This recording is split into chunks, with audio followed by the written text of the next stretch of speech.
to a very special episode of Wrestling with the Future. I'm your host, Meeting Angelo. Tonight, a very, very special look at the inside. We're going inside the world of independent pro wrestling, and I have a guy with me tonight who is a mainstay, a big dog, if you will, at Imperial Professional Wrestling. In fact, it's called Imperial Wrestling Entertainment. We're going to talk about that terminology, too, because I got a bone to pick with John Campbell about that. Oh, here it is. Yeah, it goes. I'm going to start right from the jump, brother. John Campbell, welcome to the show. They call you the Creature Feature. Where did the name come from, my friend? Just growing up, and even now, I'm a huge horror movie fan. I grew up with like the classic Universal monsters, Frankenstein, Wolfman. All of those were like just a mainstay on my TV. And then as you get older and you kind of progress to a little more I don't want to say hardcore stuff, but slasher movies, things like that. Just all throughout my life. Horror movies, horror culture has been a big part of it. And so, why not incorporate that into what I do? Oh, my God, absolutely. What do you make of this this attempt by certain wrestling federations, I won't mention them, WWE, to try to incorporate a zombie gimmick? What's that all about? Where did that come from?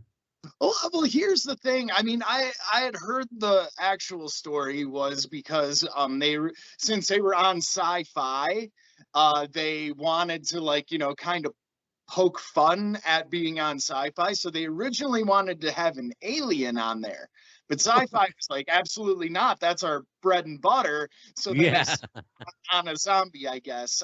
The reason why, I don't know. I didn't think it was as offensive as a lot of people did. I thought it was pretty fun, Well, I didn't think it was fun, right? Well, I didn't think it was offensive. I just thought it was a really shitty idea. A lot of people, because it was ECW coming back, and a lot of those old ECW fans, exactly. ECW. So what's one of the first things they see? They see a zombie walk into the ring, and it's like, what the heck is this? This would have never been a thing, But I thought Sandman coming out and doing his thing with them, it was fine, But no, a lot of people were upset about that, if I remember right. You are one of those guys at Imperial Wrestling Entertainment called a money mover. You're a guy that moves tickets. Yeah. You're a guy that moves tickets. They tell me. One of the it's a collective, though. I'm not the only one. Well, they tell me John Creature Feature Campbell is a ticket mover. When you're on the show, people buy tickets. I appreciate that. That's awfully. Does it have anything to do with the fact that deep inside you're really a nice guy and not this evil prick that you perceive to be? Well, here's the thing. Just because I'm a little crazy doesn't mean I'm not a nice man. It's only when people wrong either myself or people that I care about, like the IWE fans, that's when I turn into a not so nice guy. So, well, I'll tell you what, it's interesting you say that, John. It's interesting you say that, John, because one of my good friends is Barbara Goodish. She happens to be Mrs. Bruiser Brody. Absolutely. And Frank was the same way. But by the way, you bear a striking resemblance. You're a cross love child between Bruiser Brody and Brody Lee. You look like if that's one of the best compliments I've ever gotten. You really do. You bear a very striking resemblance to the Bruiser. They both had more hair than I do. And now you look even more like Brody Lee. Here's the thing.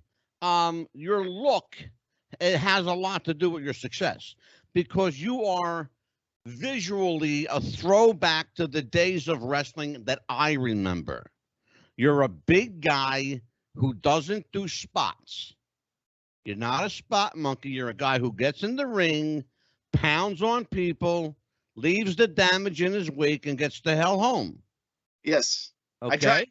And I want to talk about that throwback as a comeback, because what I'm seeing, John, and I want you to take as much time as you want to elaborate on it, I'm seeing a lot of that coming back in indie wrestling.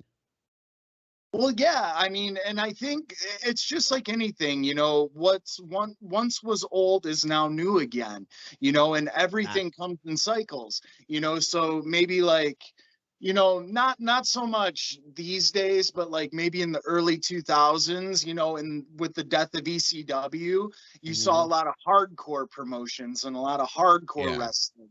And now I see that a lot of hardcore wrestling and all that's coming back too. So with that, you know, there's not a whole lot to, you know, you're not running a lot of ropes, you're not flipping. I mean, maybe you are, but you know, for the most part, you know, especially when you get, you know, into a match like that, you know, it's just full bore. And you know, granted, I don't do those things. I'm not a death match guy. I've been in a couple in my younger days, but you know, I don't know.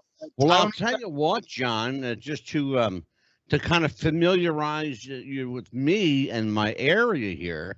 I live in New Jersey, and New Jersey gave birth to hardcore wrestling. We are the home of CZW. We are the home of, you know, the beloved Necro Butcher. It's a Game Changer based out of there. Game Changer. Yeah, Game Changer. Yep, sure is. The other thing that we are the home of, we are the home of a couple of interesting guys who made quite a name for themselves. Guys like the Necro Butcher, guys like Matt Tremont, who I know that you know. And so that strong hardcore style has been associated, for better or worse, with my beloved state. It's this New Jersey's taken a beating with regard to wrestling. It's almost like it's expected now. And it's hard to please people and put on a professional quality show, you know, using weed whackers and, you know, saber saws. Yeah.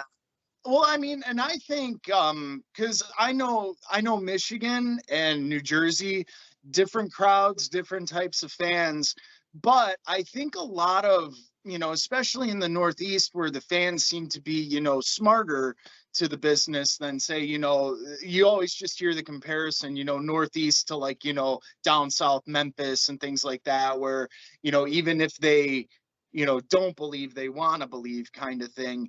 And so but I think no matter where you're at, if you do it right, there's a market for every type of wrestling out there, you know, like, and I believe that.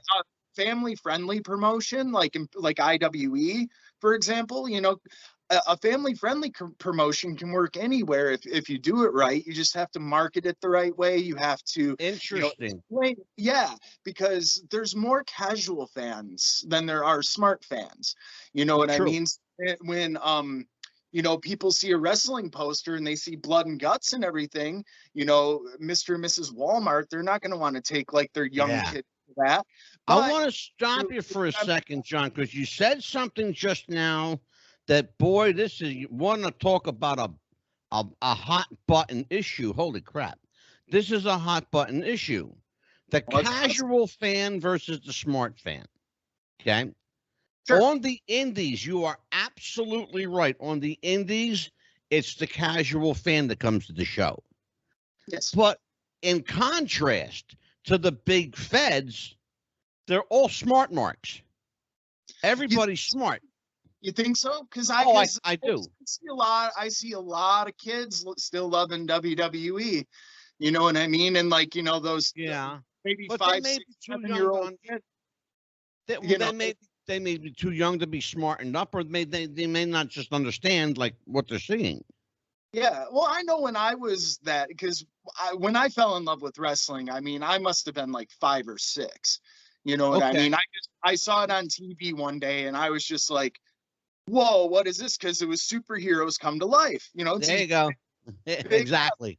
big jacked up dudes wearing tights, throwing each other around. You see this, it's like it's in cartoons, and if you can come back to that in a way, then I think you'd see that crossover appeal, because you can appeal to both if you do it right. Well, an entertaining enough product, and if you have good enough wrestlers, but you still toe the line and make sure it's fun for everyone between 8 and 80, there you go. You have the whole market at that point. You don't just have this half, you don't just have this half, you have everybody. And when you have everybody and you have that crossover appeal, then you're successful because you're selling more tickets.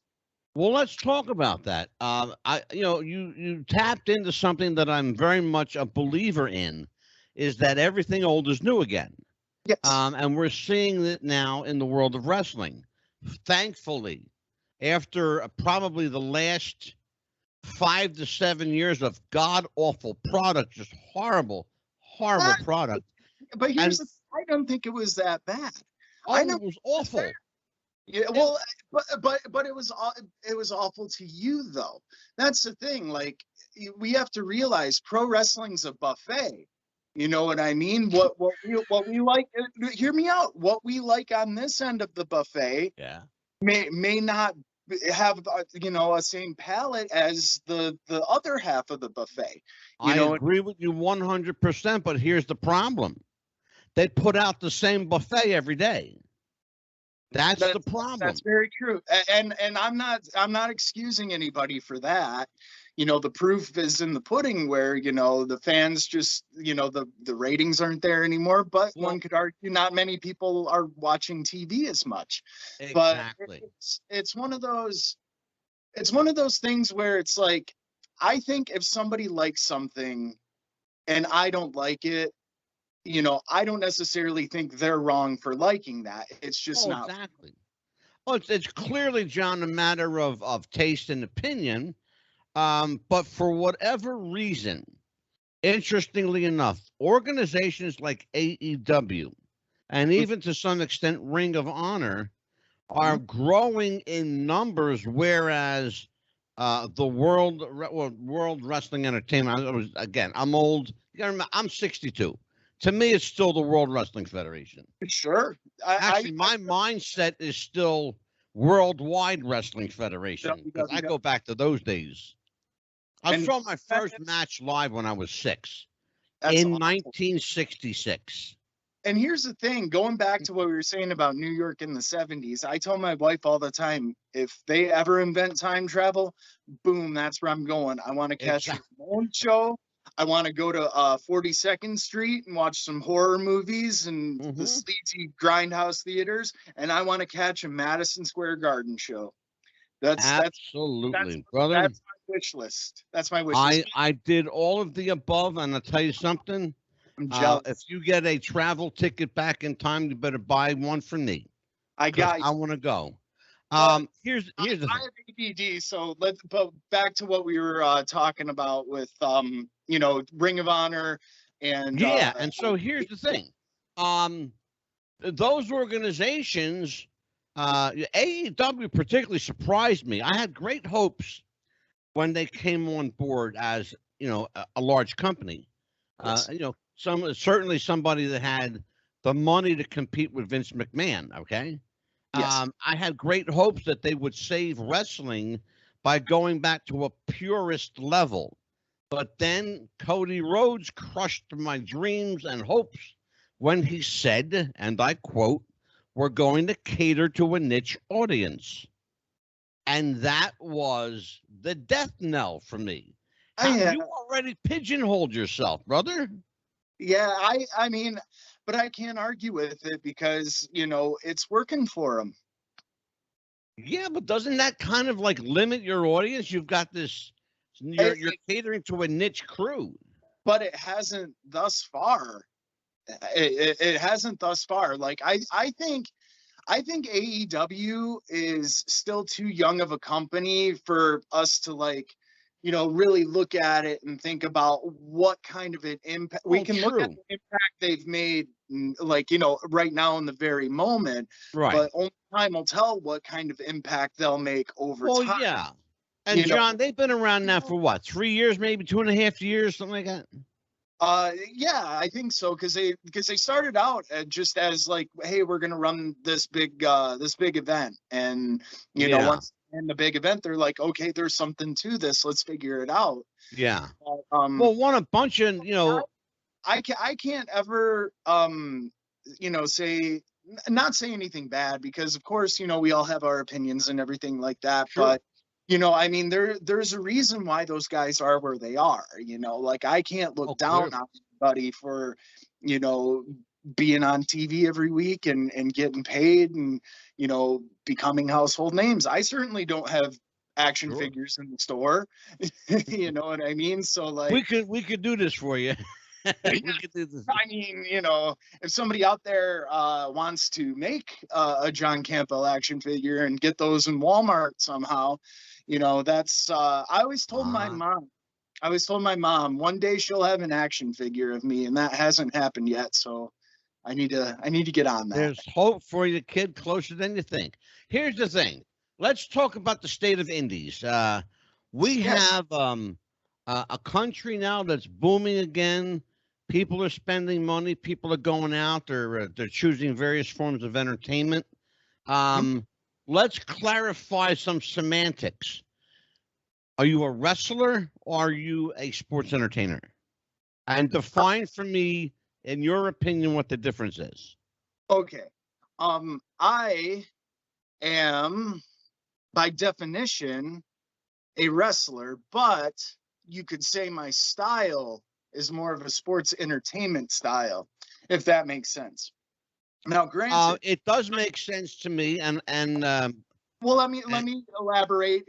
Sure, please do. Sure, absolutely. I can go out there and trade, you know, arm bars and wrist locks and mat wrestle. I can do all of that. I can, you know, I can work basically any style except high flying. I'm like 6'5" and, you know, pushing like 280. So, you know, you're not going to be seeing, you know, 450s from me, but that doesn't mean I can't work with somebody like that, or I can't work with somebody, you know, who does have a mat-based style, or, you know what I mean? Or I can work comedy. You know, I can do anything of those and still be all right. But what I remember the most about me is I come out to the ring like a lunatic, yelling and screaming. My manager is a Halloween Frankenbucket that I take candy out of and throw to the kids. Now, what are people going to remember? Are they going to remember that ankle lock that I did? You know, maybe like the purists, you know, might. But I guarantee 90% of that audience are going to remember, oh, that's that crazy guy who comes out to the ring and talks to a Halloween bucket as his manager. You know what I mean? So, like, absolutely. I think you have to have, you know, every wrestler has something about them that's memorable. And so if you can get those things that make you memorable, you know, the other things are just icing on the cake. Yeah, well, I tell you what you did. I didn't interrupt, but Superstar Billy Graham was the best example of this. Yeah. Jesse Ventura may have been a second. As far as actual pure wrestlers go, maybe not the best, but what are they remembered for? Oh, they're remembered for their flamboyancy. They're remembered for their promos. They're remembered for how they look. They look like something. You know what I mean? So they look like wrestlers. Yeah, well, not just wrestlers. You know, you see Superstar Billy Graham in his heyday. You see Jesse Ventura in his heyday. Oh, they walk into the room, even if you don't watch wrestling, you've never seen it before. As soon as they walk into the room, you know there's somebody. Exactly. Yeah.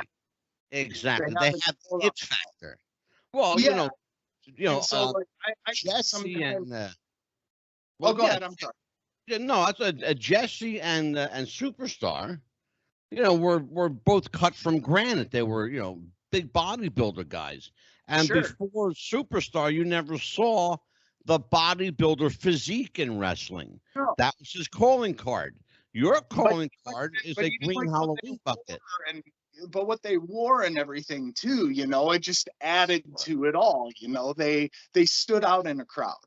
Yeah, well, you never saw anybody come to the ring wearing tie-dye Mm-mm. back in the day. This was all superstar Graham, and Jesse stole it, Hulk Hogan stole it, Scott Steiner stole it. They all took from the guy. Yeah. If you're going to steal from the best. Let's be honest about it. If you steal from one person, it's stealing. If you steal from many, it's research. Exactly. I heard Jim Cornette say that. Yes, I think that's where I heard it from too. There you go. There's a really good picture. I'll share with you, a picture of me and Jimmy. Awesome. Yeah, because I know I'm the only guy who probably could bridge the gap between Jim Cornette and Vince Russo, because I know them both. Yeah. Yeah, that's a big gap to bridge too, my friend. And Kenny Bolin too. Yeah, Kenny Bolin. Yeah. Here's the thing. You have an interesting calling card. It's a green Halloween bucket. What people remember is not what people remember. It's what the kids remember. Sure. It's the kids that bring mom and dad back. Yeah, I was gonna say their parents too, because there have been a couple of times where I've had to talk to parents, hey, can you talk to my kid? He's throwing candy around the house, little things like that.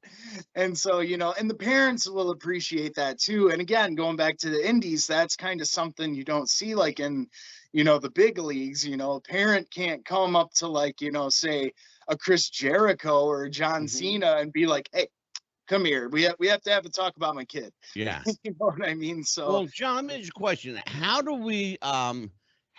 we ground ourselves again as a wrestling community?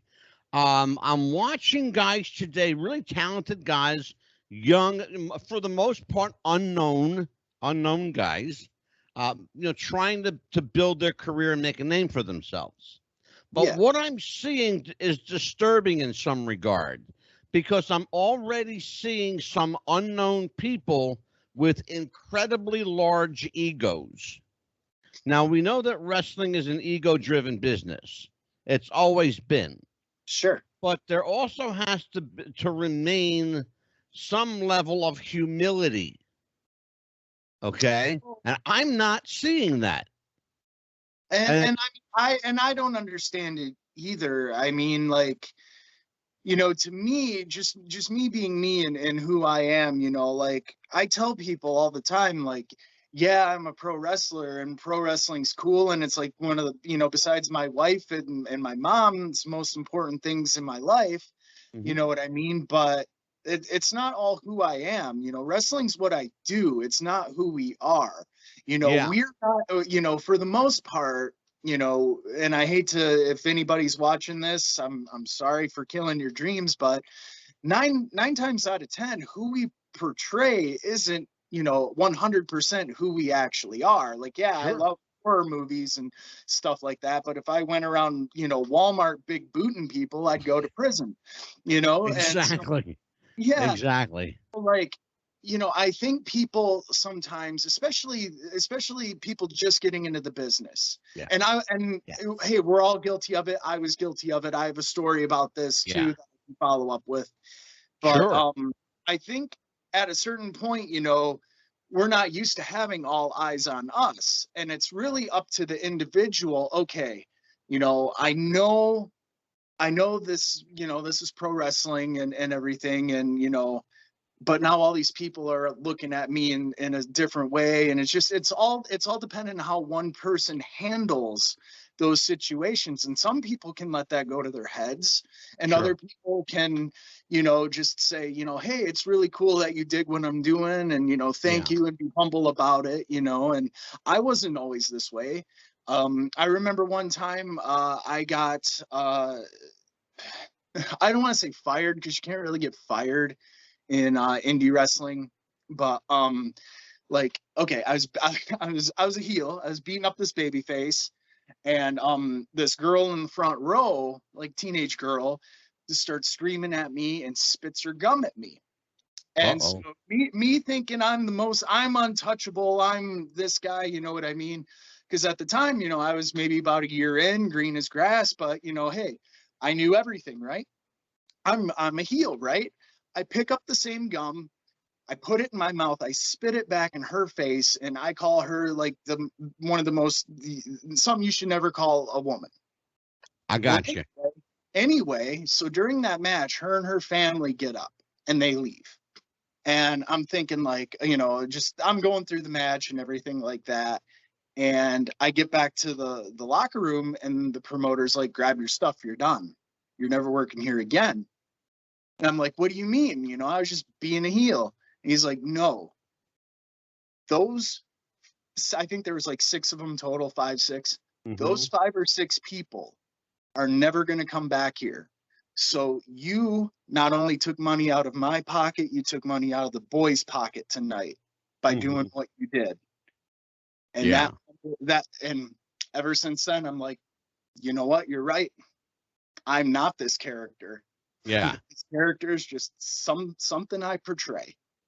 Well, let's talk about that kayfabe. And that really humbled me. Like ever since then, I'm like, you know what? I'm never going to let this business get to my head. Yeah. Yes, I will celebrate my accomplishments. I will celebrate the accomplishments of my friends, because I believe if one of us succeed, all of us succeed. But ever since then, it was like, nope. I wish more independent wrestlers had that mindset. I really do. But what you did, whether you know it or not, was, again, a throwback to the days of my youth, kayfabe. There was a time a heel was a heel 24/7, or at least perceived 24/7. Every time Bulldog Brower was seen in public, he was the crazy Bulldog Brower. Yes. As soon as he got in his car, he became Richard again. Yeah. And I think a lot of guys, going back to what we were talking about, don't have the ability to turn that off. There was a guy very much that way. The guy his name was Roddy Piper. Roddy was that kind of guy. God, Roddy got to the point where psychologically it affected him so much, he didn't know Roderick Toombs from Roddy Piper. And he became Roddy Piper. Nicest man, though. Oh man. Yeah. I agree. Yeah. A hell of a nice guy, a generous guy, but it took a real serious toll on his psyche and his mentality. Yeah. So much to the point that I believe that's part of what killed him, to be honest with you. It very well could have been. I mean, I could.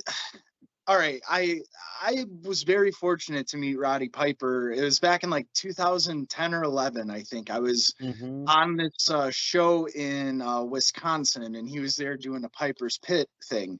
And I wasn't even on the show. I just kind of weaseled my way in to help out. So right, all you gosh, I sound like a veteran now. All you young kids out there, remember, I drove all the way to Wisconsin just so I could help out on this show. From Michigan. But anyway, so I got a chance to like meet Roddy Piper and like pick his brain. Like I went up to him and I'm like, hello, I just want to say like you were my hero growing up, because he's my favorite wrestler, probably still is to this day. Right. And he was like, when you spoke to him, you were the most important person in the world at that moment. He told me to sit down. He's like, sit down. He had like an assistant with him. He's like, I forget his name, go grab us some coffee. I want to hear about your career. Everybody knows about my career. He wanted to hear about what I was doing. Roddy Piper wanted to hear about and to me, I think back to that day, anytime I hear about like an independent wrestler, just being a jerk to like fans, or just being a in general, not like in character, of course, but like, hey, he won't sign an autograph, after the show, or, he was, just little things like that. And it's like, what are you doing? If Roddy Piper wants to hear about my career, you're nobody, you can sign this kid. Sure. What's wrong with you? You know what I mean? And even guys in the leagues, like, I get you don't want your meal to be interrupted or anything if you're with your family, but what's it going to hurt taking a second to sign somebody's stuff and say like, hey, I'm signing this, but hey, I'm with my family, so can you just, here's your autograph. Can you go back to your table Sure. and let's have private time? You know what Well, I that mean? actually happened to me. And the guy was very, very, very, very generous with his time. Very good to me. A guy named Dr. Death, Steve Williams. Oh, love Dr. Death. Dr. Death, I had the fortune of being at a table with Dr. Death, Steve Williams, Jim Ross, Ken Shamrock, and Dory Funk Sr., Dory Funk Jr. Sorry. Wow, Dory Funk very, Jr. very And good. it was at the Cauliflower Alley Club, NWA merging of their conventions. Cherry Hill, New Jersey. I need to go to one. 1999, Cherry Hill, New Jersey, and it was an incredible event. Mhm. As a side note, I smoked a joint with Jim Ross that day and Harley raced. So kudos to Harley, and you could toke, brother. Here's the thing, though. The reason I bring this up, these guys in their time lived and breathed a lifestyle called kayfabe. Mhm. You don't hear about kayfabe anymore. It's all but forgotten and dead.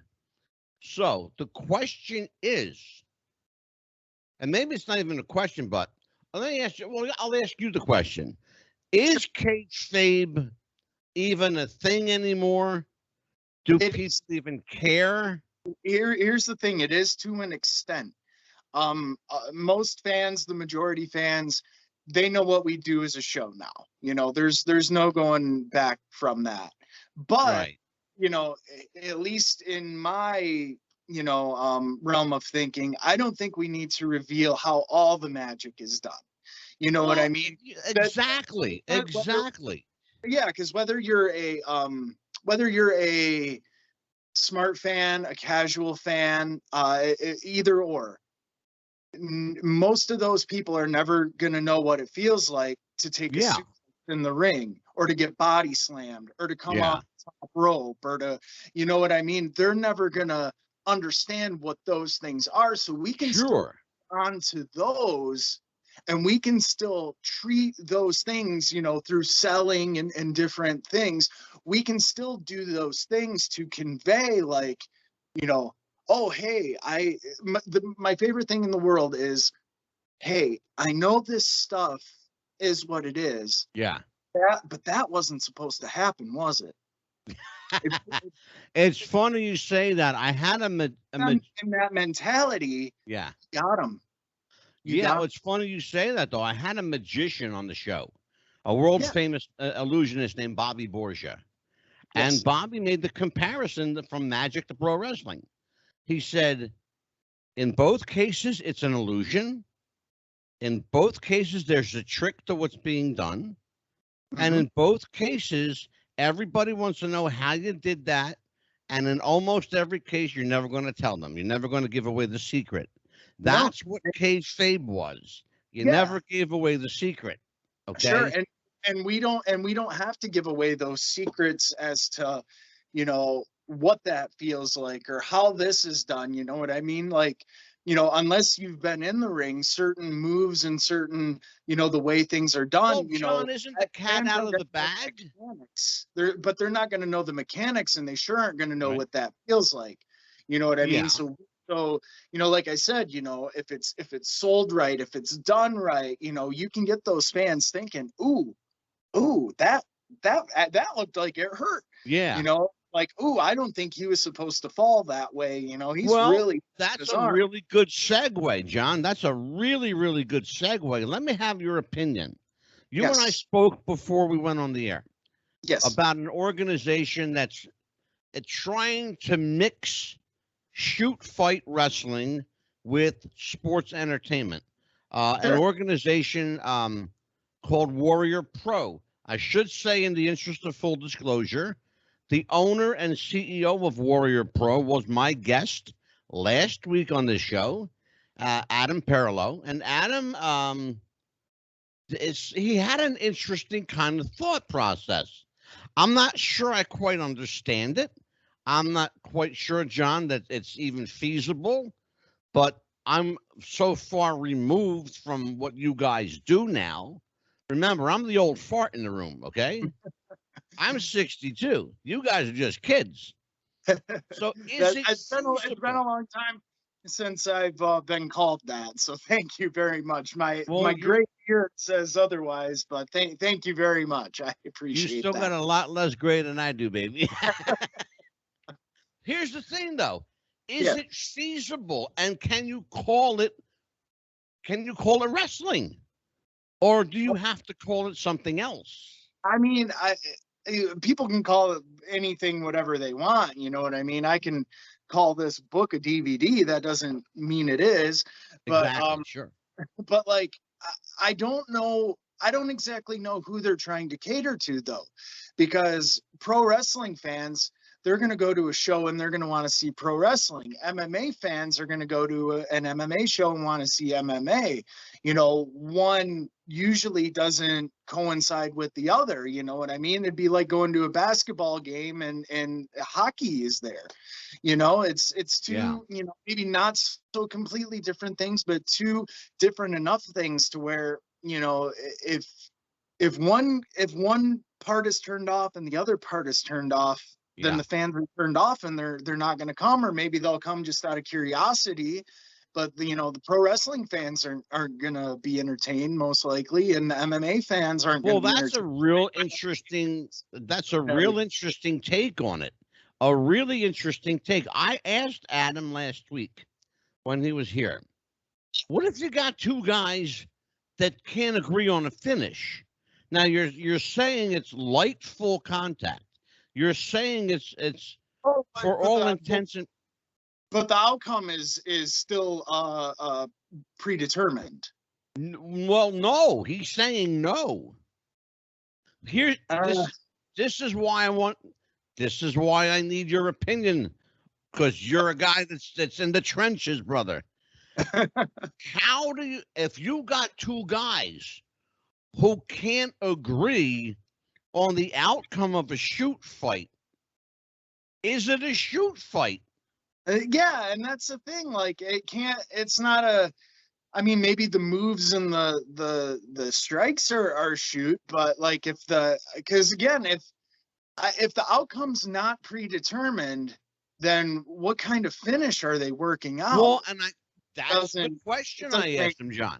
Yeah, you exactly went where I went. I said, well, what do they do if you can't agree? He said to me, I'm not making this up. Go back and watch the show. He says to me, they got 15 minutes to figure it out. Okay. I don't know. I hope I'm hoping, and God bless them. I never want to see anybody do bad. You know, just because you don't. I don't either. Because it's like one of those things. I use this expression all the time. Just because I don't want you at my table doesn't mean I want you to starve. But I really hope that footage of this gets put out there, because I'm, you know, honestly, like, it will. I think it's going to be this mind-blowing experience, but just from talking to you now, I'm curious. You know, so maybe that's the thing. You went there. Yep, you went there.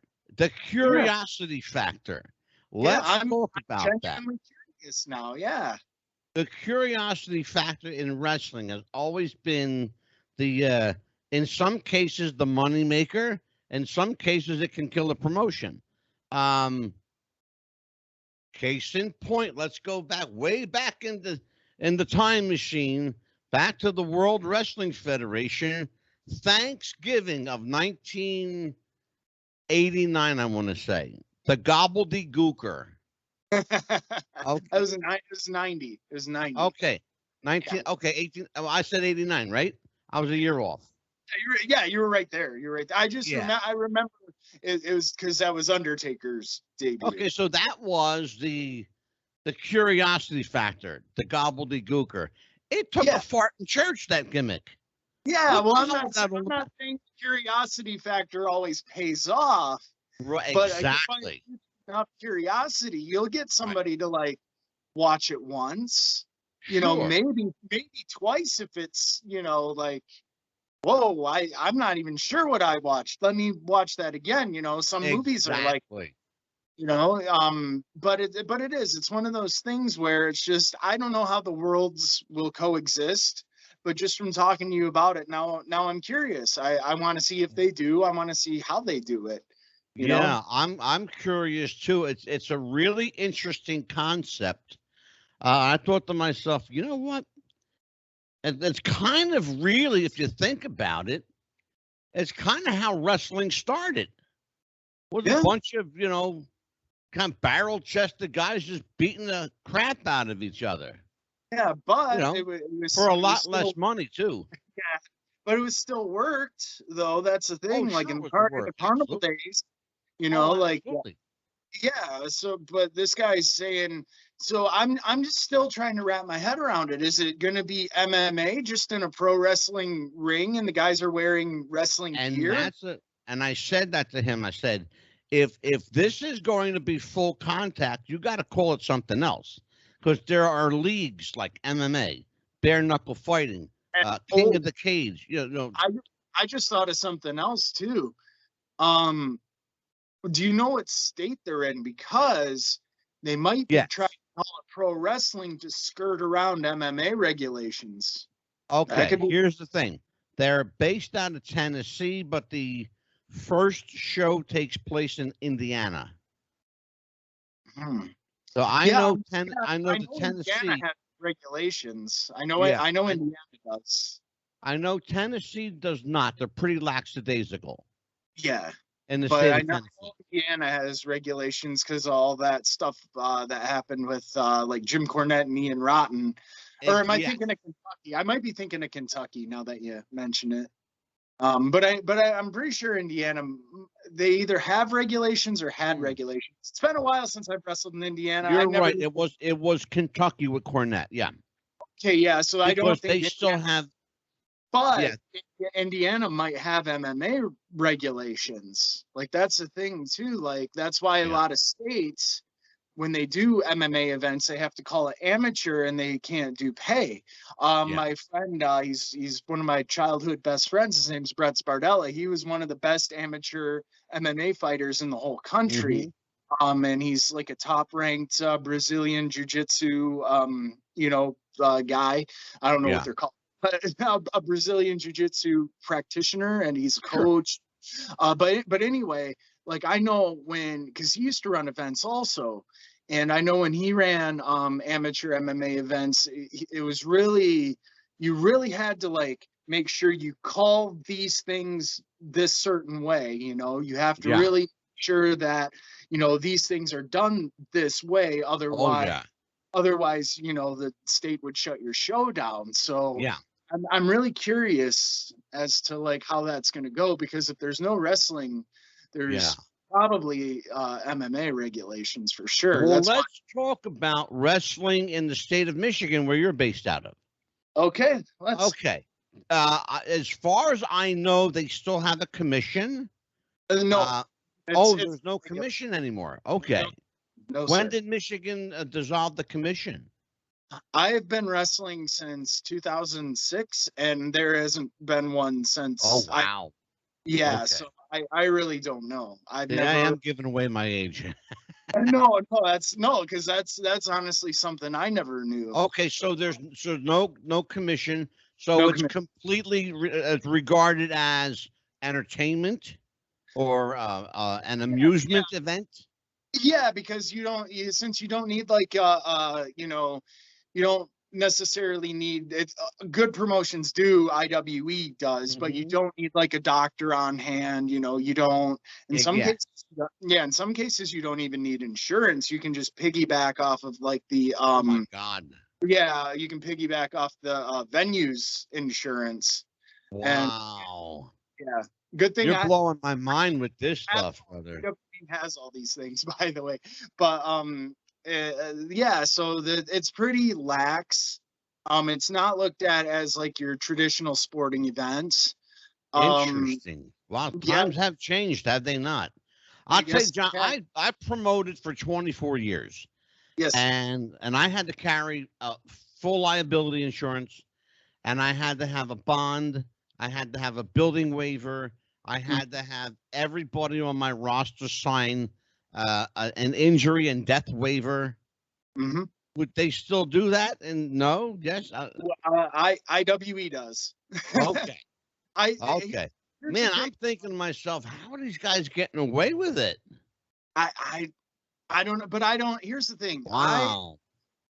I haven't necessarily been out of the game, out of like the Michigan indie scene. I still have a lot of friends, but who are in there. But Yeah. my time is strictly devoted these days to IWE. Wow.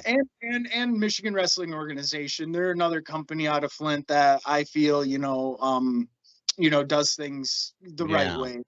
I But have again, to tell you, my it surprises me. It really does. It surprises me to know, and I learn, I learned something here. It's I didn't expect to learn anything, but hell, man, I learned that the more things change, the more they stay the same. yeah, Because yeah. back in the day, that's just what they were doing. And that caused everybody to say, hey, you know what?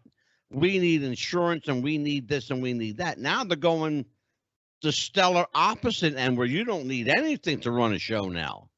Yeah, Holy. very, very rarely. But again, before I just really devoted my time to those two promotions. Hmm. And I do help run IWE. And what do you Uh, do for them, John?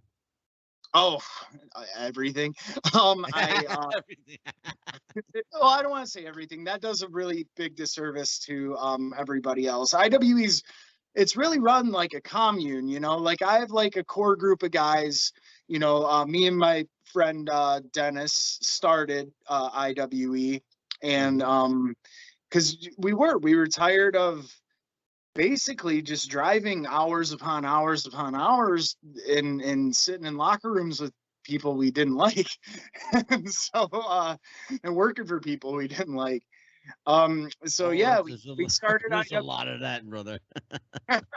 well, and yeah, it was just one of those things because it is, everybody's had this conversation with their friends. It's like, oh, if I ran a Sure. promotion, I would do it this way, or if I ran a promotion, I would do it this way. And finally, we were just like, hey, let's put our money where our mouth is. Yeah. Um, but yeah, so like ever since then, I've kind of been persona non grata everywhere else. So I don't necessarily know how things are being Yeah. run on the other end. Well, I'll tell you what.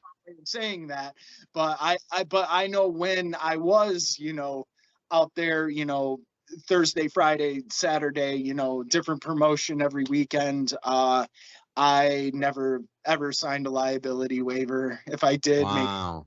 yeah, if I did, maybe it was one. Incredible. Never in the state of Michigan have I ever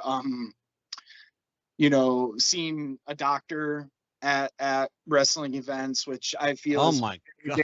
yeah, very dangerous and very negligent. Oh, Um, I was at a show and I saw this kid. His name was Nerdy Nate. Snap his leg in half, and of course, no doctor on the scene. But what could a doctor even do with that anyway? Had to get yeah. airlifted. But it's just one of those things where I feel like especially now what we were talking about with like hardcore wrestling and deathmatch wrestling really Sure. survival. I feel like it's only a matter of time before we hear of an incident where somebody gets like really really hurt, and then we're going to have to be forced into regulation. And let's Yeah. be honest, wrestling regulation, yeah, having a doctor on hand is a good thing, but I Yeah. feel like the promotion should take care of that. But now we're going to have to start paying for these things and pay, you know what I mean? So like I think it's a matter of time before somebody does something Yeah. quite frankly stupid, and then we all have to suffer for it. Well, it's interesting because back in the day, This is how it was back in the 40s and 50s. So I'm a bit of a wrestling historian. Back in the 40s and 50s, wrestling was run just like this. It's kind of like the outlaw. They were called outlaws back in the day, outlaw promotions. Mm-hmm. Then the states got together and made every state involve themselves in the sports business, sports commissions, athletic commissions, okay? Mm-hmm. Then all these years, nobody had a problem. All of a sudden now, Vince McMahon comes to New Jersey. Yeah. And he doesn't want to pay the New Jersey fee. No. So how does he get out of it? We're entertained. Again, New Jersey was the hotbed of controversy. Yep. He says, we're going to call ourselves sports entertainment. We're not professional wrestling anymore. Yeah. He had to admit to the commission that what they did was predetermined. He used the dreaded F word, fake. Mm-hmm. He said, we are a phony baloney business. We're not a sport. We're entertainment. That got him off the hook financially. But what it did for independent groups around the country was it nailed their death knell. Mm-hmm. Because because who can afford that? You know? Exactly. You made my point for me. Exactly. So, and I want people to realize, you know, like John and I are telling you, everything old is new again. And what comes around goes around. History repeats itself. And we are seeing the swing end of history repeating itself one more time. Yeah. And I don't want to interesting. Yes, John. Yeah, and I don't want to come on here and, you know, kind of sound like I'm holier than thou or anything like that, because I'm not. Hey, I've done death matches. I've done my fair share of crazy stuff, you know, but it all goes back to this. I just don't want to see anybody, but, you know, most of all, people that I like and people that I care about, you know, end up hurt or worse. You know what I mean? And then, you know, not only, you know, is now somebody I care about really hurt because they did something dangerous on a negligent promotion, but now, you know, hey, now we all have to suffer the consequences too. So, you know, I think at some point a line has to be drawn. You know, and again, going back to what we know now about concussions and stuff too, you know, ramifications that, you know, we suffer. I had a traumatic brain injury a couple of years ago, and it really messed me up. Like, I speak a lot slower now. Sometimes I have a hard time finding, you know, the word is here, but I can't get it from here to here, you know, things like that. Yeah. And well, look what happened just recently, John. That messed me up really bad. You're talking about that. Yeah, that messed me up. Like, you know, because somebody said worked for me. She worked for a show I did. I had that on my show in Atlantic City, New Jersey, 2001. It happened. Oh, right, right. December. This was a benefit for the 9/11 fund. It was 2001 December. I had Snuka, Tom Brandy, Daphne, Vader, and a host of former WWF stars. That's awesome. And a lot of local talent. Yes. And I want to tell you something. She's a young woman in her 40s, with that kind of traumatic brain injury to the point where she committed suicide. Brother, there's something that has to be done. A friend of mine, I used to be a friend of mine. I want to say this. I got to preface that. He used to be a friend of mine. Big Vito LaGrasso from ECW, from WCW. Vito was a friend of mine. But Vito was so unpredictable mentally because of his, concussion syndrome, CTE. Yeah. And CTE, by the way, is what killed Jimmy Snuka. It wasn't stomach cancer. No, I believe that, because they said he had, he wasn't mentally fit to, Well, and not only that, John, but his wife came on my show and talked about it. Oh, Carol, yeah. Yeah, Carol was here with Mrs. Bruiser Brody and Mrs. Wahoo McDaniel. My Oh, friend wow. Karen McDaniel. I know Karen very well. I know Barb Goodish very well. I know Carol Snooker very well. Yes. One of my guys at the Atlantic City show didn't know Carol was with Jimmy and ran down the aisle like a crazy man, like John Campbell does, called himself Slayer. Slayer knocked Carol off of her seat and damn near, yeah. Oh, no. Yeah, It, because I've been on shows with Jimmy, and you'd always kind of heard rumblings about like those about what happened back in the day and stuff. But yeah, so that really messed me up because when we all met him, the few times we did, and the nicest guy. yeah. The nicest guy, and Carol always handled the money, so I got to meet She Carol. had, Jimmy didn't know how. Yeah, yeah, no, because that's always what Jimmy would say. Oh, Carol handles the money, brother. So Yeah. yeah, but like, yeah, Jimmy just was real bad with money. and, As and I that, said, that's what messes with me because I'm thinking to myself, I've had concussions, every wrestler has, and then I had that yeah. really bad one a few years ago. And whenever I hear something like that, it just really it messes with me. It's like, am I gonna end up like that? Like, Yeah. and I Well, have I'll no tell you what, problem. what you did for yourself was a good thing. What you did for yourself was a really, really good thing. Stepping away from the bulk of pro wrestling activity and relegating yourself to kind of the office personnel, the creative. Well, I still work though. Like Oh, I sure. No, I'm not saying you're not. yeah. Yeah, Of no, course. I still get in there and rumble, baby. But But it's a lot safer in the office, John. A sometimes, lot safer in the, yeah. Oh, sometimes. yeah, you want to talk about guys not, cooperating on a finish. Well, yeah, well, let's talk about that. Have you ever had to negotiate a finish for two guys that just couldn't agree on it? Yep, many Yeah, times. it's not fun, is it?